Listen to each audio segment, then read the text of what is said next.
When my wife, Sophia, was 4 months pregnant, she secretly went to have the baby aborted. By the time I rushed to the hospital, she had already signed the consent form for the in vitro fertilization (IVF) procedure. Seeing me, Sophia only left me with this: David doesn't have much time left. The David family just wants to have an heir. We can have children later.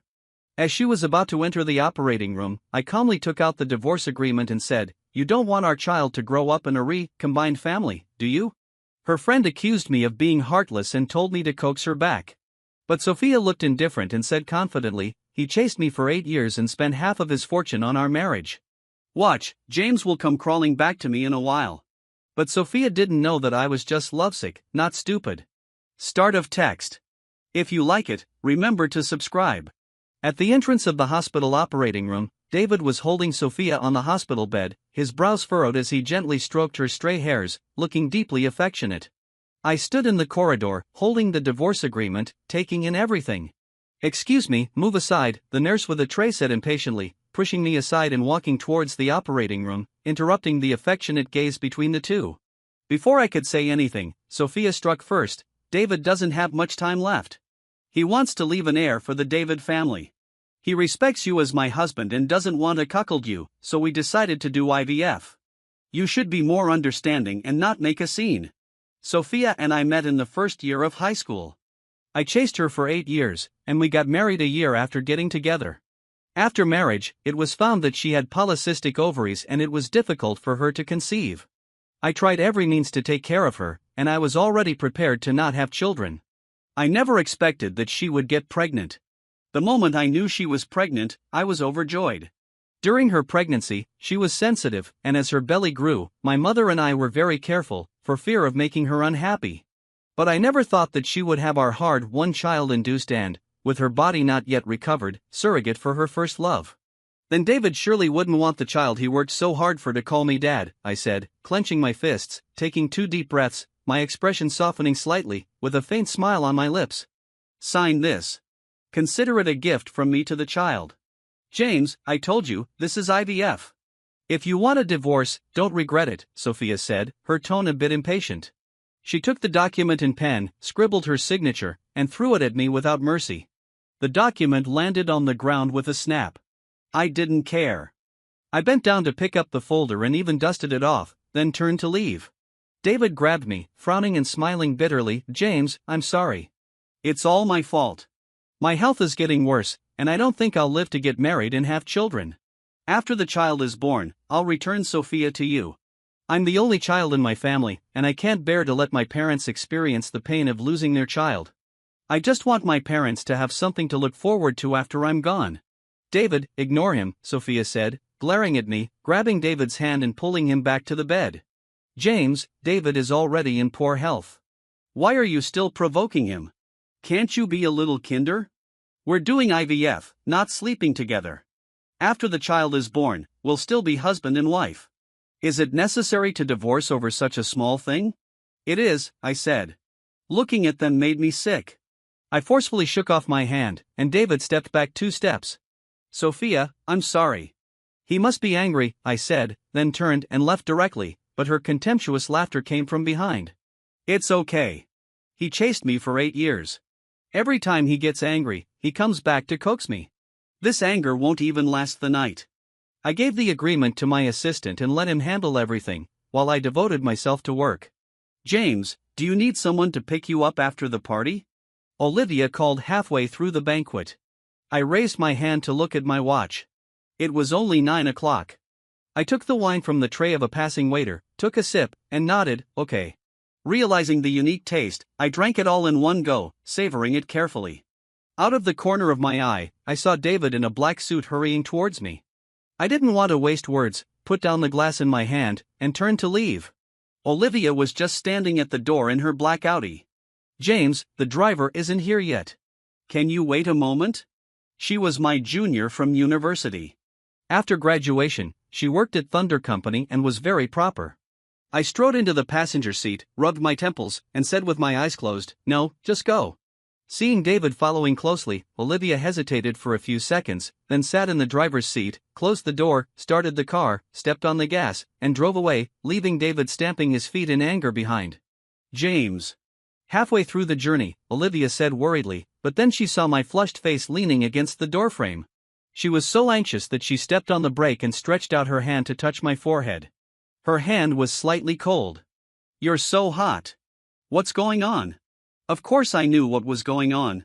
I was really careless with that glass of wine. Go home, I said, interrupting her plan to take me to the hospital, barely getting the 2 words out. But Olivia's eyes were red, and tears were about to fall. Only then did I remember and gave her a new address. Sophia and I worked in the same company, but we rarely saw each other privately. Few people knew about our divorce.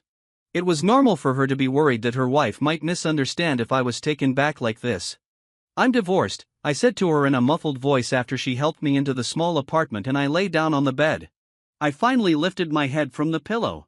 I swear, in my 30 years of life, I had never been so vulnerable. My hand holding the water cup was trembling. After thinking for a long time, she said, she's the one who's not lucky. There are so many good women out there. We don't need her. Divorce is quite common these days. I smiled bitterly and told her the whole story of our divorce. Since signing the agreement, this was the first time I felt so relaxed. I thought Sophia was still waiting for me to regret and go back to her, so I hadn't told anyone about what had happened recently. Olivia frowned tightly and waved her hand. James, if you still want a drink, I'll treat you.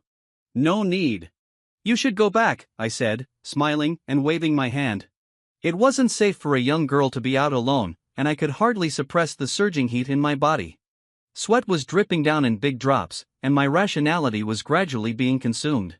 After giving the instructions, I turned and entered the bathroom, turned on the shower. The coolness came, and my rationality returned a bit. I heard the sound of wheels rolling. The bathroom door was opened, and a pair of soft little hands wrapped around my waist, hugging me. Her face was pressed against my back. You were drugged, Olivia said in a charming voice that vibrated in my chest. I naturally knew, but I couldn't figure out why. Sophia and I had already signed the divorce agreement. There was really no need for this drug. I'll help you, Olivia said, standing on tiptoe, her hot breath hitting my earlobe, her fingertips touching my burning skin. My rationality collapsed instantly. James, when you and Sophia walked hand in hand on campus in college, I was so jealous that I was going crazy. Can you hug me? She put her arms around my neck, panting softly in my ear. I only want you to hug me. I pinched my thigh until it turned red, trying to regain my rationality. I shook her shoulders, trying to make Olivia sober up.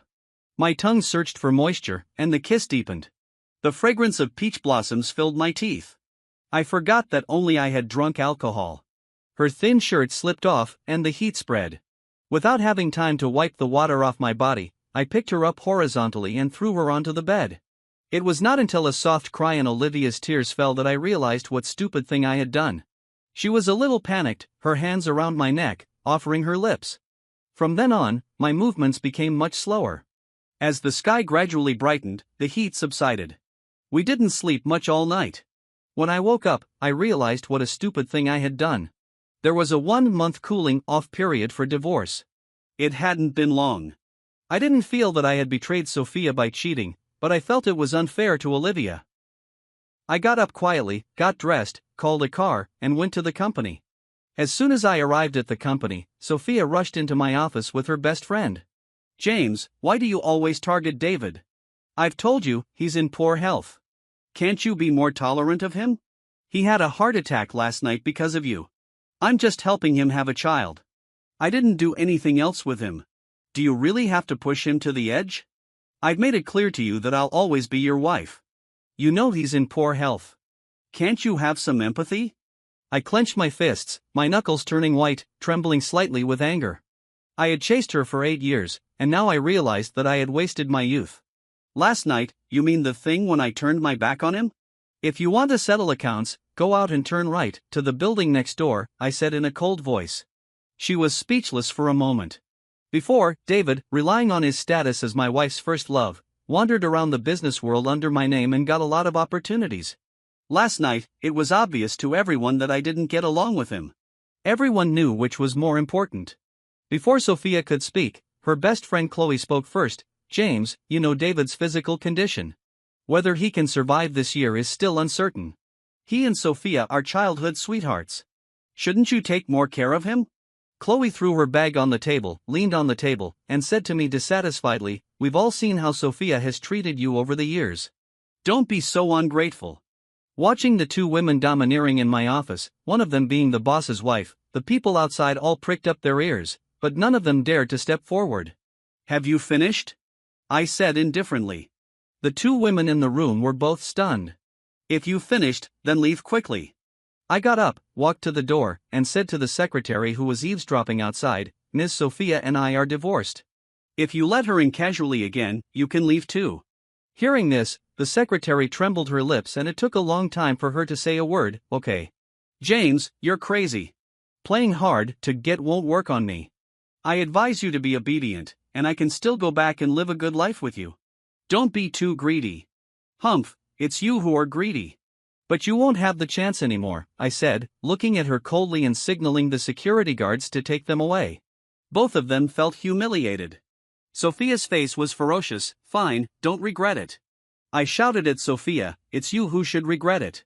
It was not until noon that Olivia came to the company.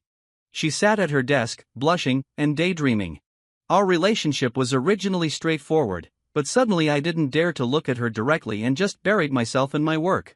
Near the end of work, Olivia suddenly walked in with some documents, stood in front of my desk, and called out, James. I replied indifferently. She took 2 steps closer to me. Then I sat up straight and looked at her directly. I'm sorry about last night, I said, tapping my fingers on the table absent-mindedly. This was a clear sign of my anxiety. But I'm not divorced yet. It's unfair to you. I paused and then continued, although this may sound harsh, if there's anything you like, I can buy it for you as compensation. My eyes were dim, and my voice was hoarse. Olivia was shocked, as if struck by lightning, and stood there stunned. Then she hugged the documents on the table to her chest, turned around, and walked out quickly. Her hand was on the doorknob. After thinking for a while, she still said, then, after your divorce is finalized, would you like to give it a try with me? Hearing this, I smiled faintly. I had given 10 years of my youth to Sophia. How could I get over it overnight? So what? Olivia suddenly turned around, rushed to me, her black eyes reflecting my figure. She raised her eyebrows slightly. What I want? I'm sorry, I interrupted her in a timely manner when she was about to say more. A sense of sadness welled up in my heart. We do background checks on every employee when they join the company. Olivia's family background, on the surface, is only what people want to see. In private, she's a pampered young lady. How could she not get everything she wants? Okay, I didn't take last night to heart. We're all adults. It's just a matter of mutual need, Olivia said, smiling freely, and then turned and walked out of the office. 2 days later, I was going on a business trip. When I had packed everything, I saw Olivia waiting there in her car. Emily took a leave of absence temporarily, and we couldn't find a replacement, so I had to step in, she said, shrugging helplessly. Not knowing how to face this, I pretended not to understand her premeditation. After getting in the car, Olivia handed me the documents she had prepared. This is the plan for the afternoon meeting. You can take a look first. The driver glanced at us from the rear view mirror and teased, Assistant Olivia is really thoughtful. I paused, and the car started. I focused my eyes on the folder, but I could see Olivia's smile from the corner of my eye. Before, Sophia would accompany me on business trips. After getting in the car, I was used to handling everything myself. This time, I had just asked Emily to come and help at the last minute, and I didn't really expect them to do anything. But I didn't expect Olivia to take out the things she had prepared one by one from her bag, smiling. On the highway, the only sound in my ears was the tick-tock of Olivia typing on the keyboard. A new life was about to begin. Through the car window, I could see the people rushing about for their lives outside. Suddenly, the phone rang, breaking the rare silence. The girl looked up suddenly, her eyes full of tenderness as she covered her ears playfully. You answer it. I smiled. In such a confined space, all three of us could hear clearly. James, where are you? Why can't I use my bank card? Come and pay my hospital bill quickly, Sophia's commanding voice came as soon as the phone was connected. Hearing her words, I threw my remaining courtesy out of the window and cursed at her. Sophia, have you forgotten that we're divorced? Is the father of the child in your belly so useless that he can't even afford this medical bill? You care so much about who the father of the child is. Isn't it because you love me too much? Sophia's voice came from the other end of the phone. Half a month has passed. Your anger should have subsided by now.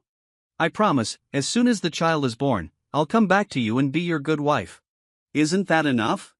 What do you think? I rubbed my temples and emphasized again, we've signed the divorce agreement. Whose child you give birth to has nothing to do with me. Sophia's voice became impatient. James, don't go too far. There's a limit to your making trouble. Push me away, and you'll regret it. The phone was hung up with a snap. I didn't care, but then I immediately received a message. James, you'd better apologize. Otherwise, she'll really be with David out of anger, and you'll regret it. I didn't take it seriously. Just as I was about to put down my phone, another message came, you're married. What can't you talk about? Once the divorce certificate comes out, you'll be a divorced man. See who else will be with you. Messages from the same number kept coming in. The more I read, the angrier I got, and I directly blocked the number. The meeting went smoothly. After the business trip, when I returned to the company, the assistant rushed to my office and asked me mysteriously, James, the madam has come several times and was turned away. The divorce certificate is ready. Should we go and get it? Look, my love for Sophia was so well known that even now, the people in the company still didn't dare to offend her. I gave him an annoyed look. What do you think? He touched his nose and left dejectedly. At the beginning, I bought a villa in Yunjing Villa as a wedding house in Sophia's name. After marriage, we lived there. When she was pregnant, my mother came to take care of her for a while, but later she asked my mother to leave on the grounds of inconvenience. As soon as I got off work, I went straight to the villa. The moment I opened the door, I smelled the aroma wafting from the kitchen. Someone was making soup. My mother had made the same old hen soup for Sophia when she was pregnant. Every time she had it, Sophia would vomit, and eventually, my mother stopped making it. The two of them were snuggled up on the sofa, watching TV. David was only wearing a pair of beach shorts, and Sophia was in a light pink silk camisole nightgown. Their bodies were pressed tightly together. Such intimate behavior was something I had never experienced with her. Every day, apart from work, I had to try all kinds of ways to make her happy, but these peaceful moments had been given to someone else. Hearing the door open, Sophia looked up at me, then leaned her head back on David's shoulder. David raised his hand, signaling her to get up, and then walked towards me. James, you're back. Sophia has some pregnancy-related nausea and wanted to drink chicken soup, so I came over to make it for her. You don't mind, do you? Sophia is the mother of your child. Why would I mind? I said, then walked around him and headed for the bedroom. Just then, there was a clang sound from behind. The clay pot had broken. I turned around and saw the soup spilled all over the floor. Sophia's anger flared up instantly. She pointed at my nose and started yelling, I'm pregnant at home, and I just wanted a sip of soup. You even had to smash my pot. David quickly rushed over to stop her. James, Sophia is pregnant. She can't get angry and risk hurting the baby. Apologize quickly. His brows were tightly knitted. The two of them were acting in unison, as if trying to pin the blame on me. A man should treat his wife better. If you keep this up, Sophia's parents will be angry, he continued to lecture. I couldn't take it anymore. I clenched my fists and punched him, knocking him to the ground. Still not satisfied, I straddled him and punched him twice more, left and right. David's face immediately swelled and turned red, and he spat out a mouthful of bloody foam in pain. Sophia let out a scream and tried to pull me away. What are you doing? He's sick, and you're still hitting him.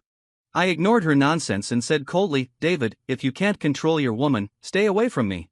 I advise you to be on your best behavior when you see me from now on. Otherwise. I squeezed my fists. I'll beat you every time I see you. I spat, gave him another kick, then turned back to the bedroom, threw Sophia's clothes into a box, and threw both her and her things out. Tears welled up in Sophia's eyes. David, full of concern, tried to hug her, but she refused to comply. Knowing you have a husband, yet you're having a child for another man. Now you're pretending to be noble, I said, crossing my arms and leaning against the door, watching the scene. Sophia looked at me with a gloomy expression. James, you just hit David and kicked us out, and you still say you don't care about the child in my belly. I admit I was wrong for not discussing having a child for him with you first, but David is in poor health and doesn't have many years left. Can't you be a little kinder? I looked at the two of them speechlessly, feeling a sense of disgust for my 10-year-long love. Was I really that naive when I was young, or was I just blinded by love? I emphasized again, I don't care whose child you're carrying. I'm here today just to tell you to leave. I bought this house in full, and it's clearly stated in the divorce agreement.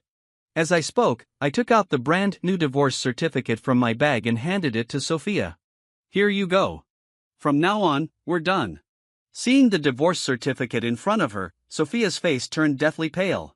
Are you serious? She asked. I was almost amused by her. Does this look fake? I retorted.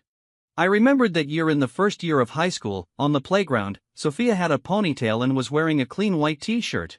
She exuded a sunny aura. I think that's when I fell in love with her. Half a month later, at the new product launch of Thunder Company, I, as the representative of the organizer, went on stage to give a speech.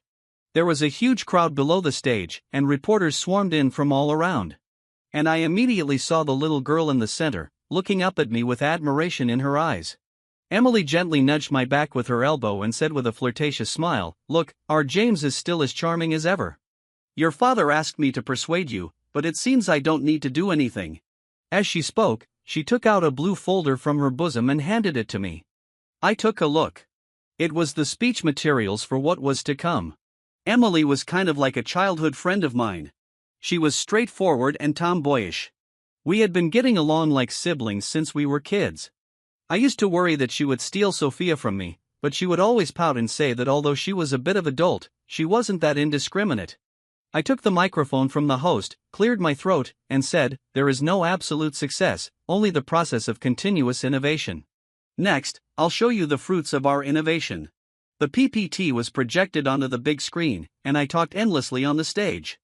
Inadvertently, I caught a glimpse of the little girl's eyes shining with stars and full of gentleness. It's like the happiness I've been waiting for is beginning to materialize. "James," Emily whispered in my ear. I came back to my senses, gave her an embarrassed look, and continued with my explanation. After the speech, on the way back to the audience seats, Emily couldn't help but tease me with a wink. "James, Olivia looks at you as if she's about to melt.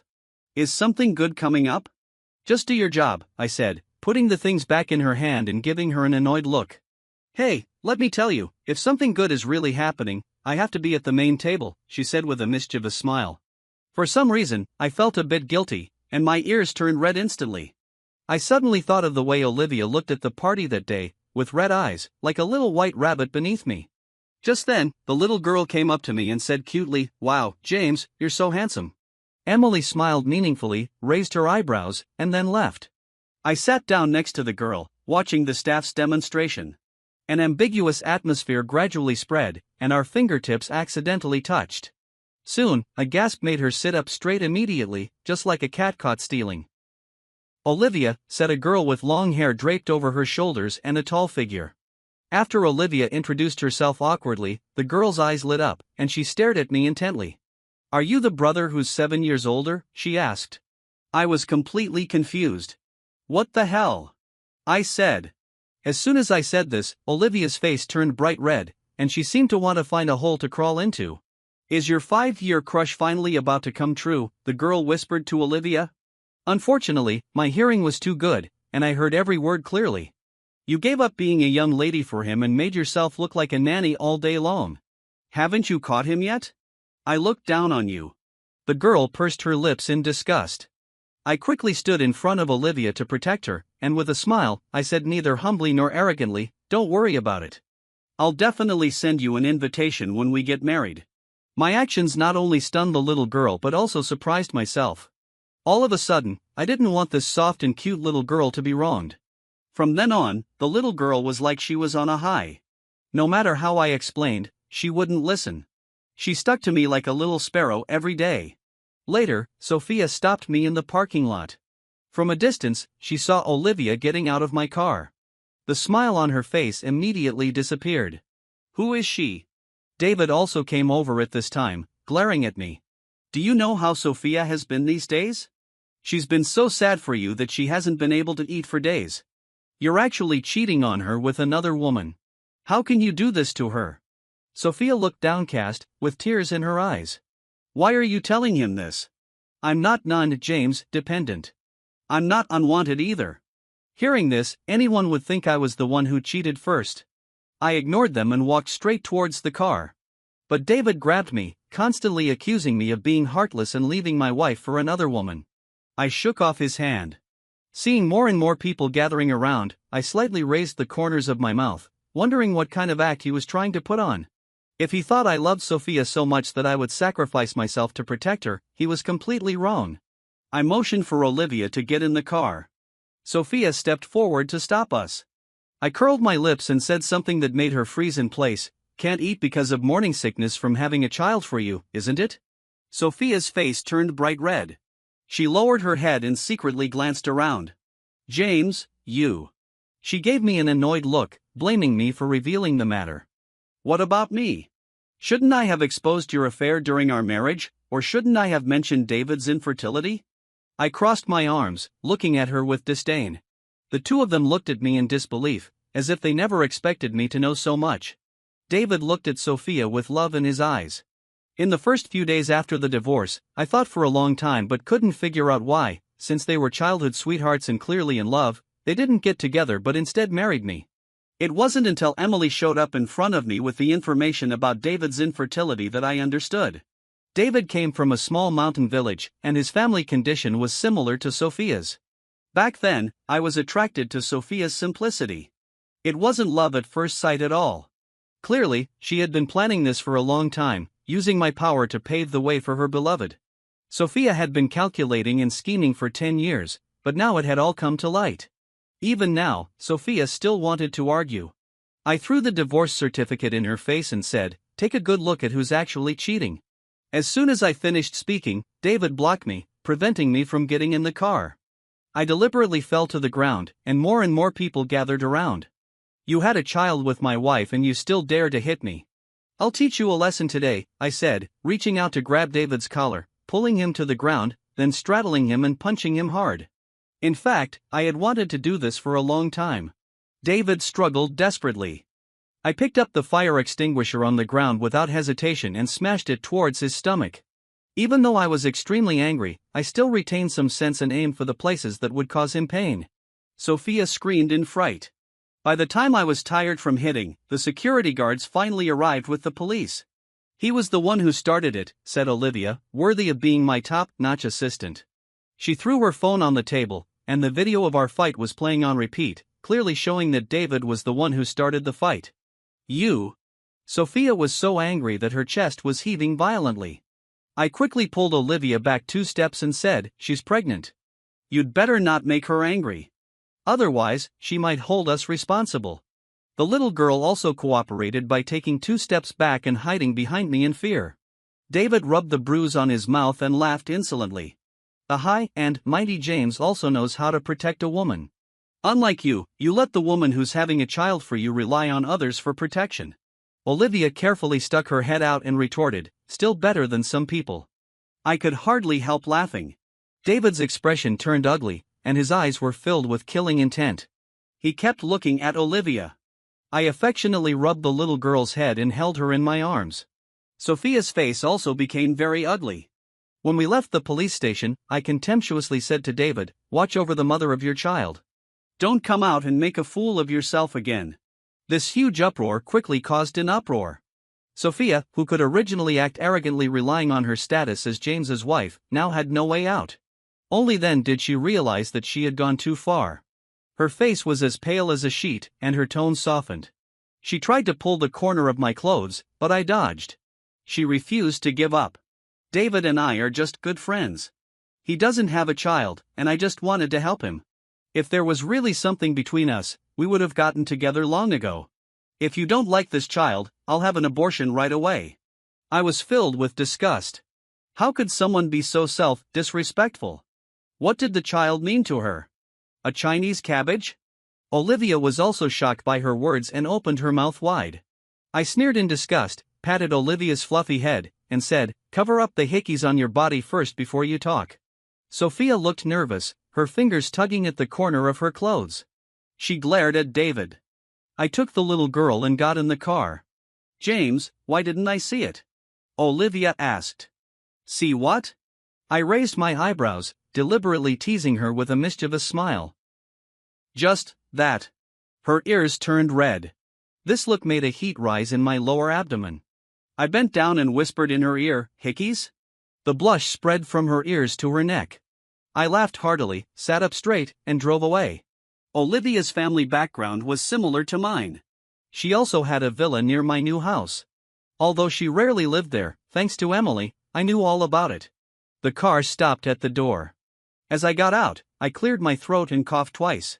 Like you said before, giving it a try isn't out of the question, I said. Olivia stared at me blankly. It took her a while to react, and then a bright smile bloomed on her face. Really? Give it a try? She was so excited that she jumped onto me like she had suddenly gotten the long-awaited candy, asking for confirmation repeatedly.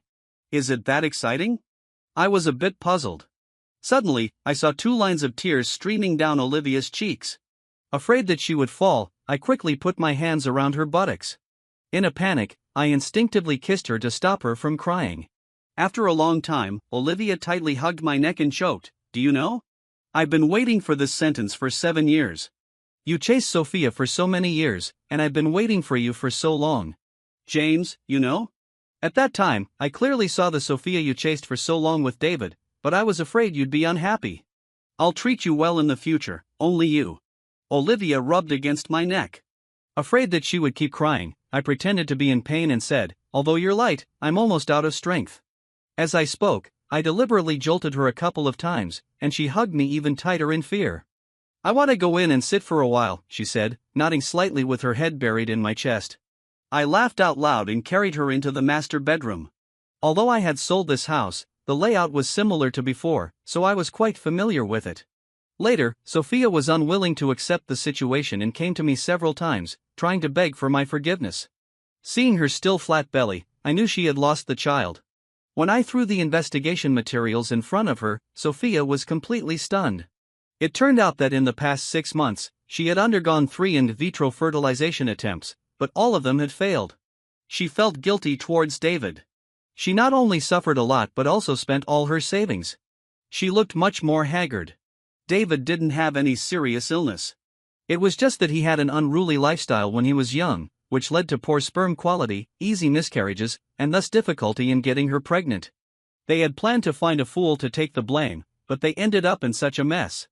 Upon learning the truth, Sophia slumped to the ground, her face pale, and her lips trembling. Impossible. David wouldn't treat me like this. I didn't care about her outcome at all. I motioned for the security guards to drag her out. But Sophia hugged my waist, coaxing me in a soft voice as she did when we first met, "James." I found it funny. In our 10-year relationship, in her mouth, I was always just James, while David was always the good friend, the good childhood sweetheart, the good David. I didn't say anything. Her fingers one by one, took off the suit she had touched, and threw it to Emily, who had rushed over. "Throw it away," I said. Then I took the wet wipe she handed me and wiped my hands repeatedly. This blatant humiliation made Sophia, who was already in a bad state, tremble with anger. She wanted to call me back, but the security guards carried her out. David, who was waiting outside, had a look of disgust on his face. It turned out that they had come to ask me for money. Several in vitro fertilization attempts, combined with their extravagant lifestyle, had already used up all the money I had given Sophia. David's shell company, which had no support from my manpower and financial resources, had become a bottomless pit and declared bankruptcy half a month ago. Seeing David waiting outside, the information Sophia had just seen flashed through her mind, and she was immediately consumed by anger. With all her might, she picked up the nearby gate railing and smashed it towards David's head. Caught off guard, David's head was smashed open, and blood gushed out. He was stunned and stood there motionless. It was not until a sharp pain shot through his scalp that he reacted.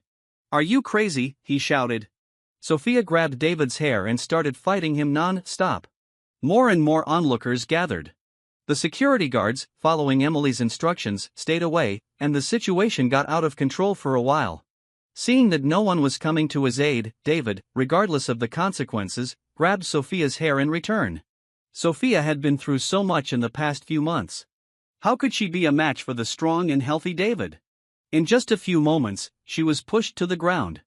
I stood in front of the floor-to-ceiling window on the 18th floor, swirling the wine glass in my hand and watching the wine stains slowly slide down the glass wall. This scene was truly satisfying. I had long been looking forward to seeing this. Emily, not one to miss out on the drama, was adding fuel to the fire. Her eyes lit up, she picked up her phone and made a call, then came back to continue watching the show. Before long, David was exhausted from fighting, and Sophia was on the verge of collapse. Just then, a large group of people rushed over and surrounded them tightly. David thought to himself, "Oh no. I was too careless." These creditors were the ones he had been avoiding for a long time. He stepped back slowly, but then bumped into a wall of people. There was no way out. His face turned deathly pale. Several people rushed forward and beat the already injured David severely. Finally, the police arrived. David seemed to see a savior. Truly, justice has long arms. Both of them were sent to the ambulance. Sophia, in a weak state, was beaten and admitted to the ICU. She even had a urine bag attached. Coincidentally, this was the same hospital where they had the IVF procedure. The nurse, looking through the records, saw David's name clearly written in the family member column. Sophia, with a ventilator on, watched the man she had wholeheartedly protected trying desperately to shirk responsibility at the bedside. "I'm not her husband," he said. The nurse looked at the man in disbelief.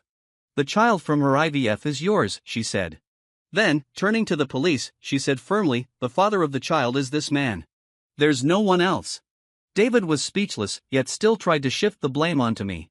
Unfortunately, not only did the nurse testify, but the court also only had the divorce record between me and Sophia. Several creditors jointly sued David in court.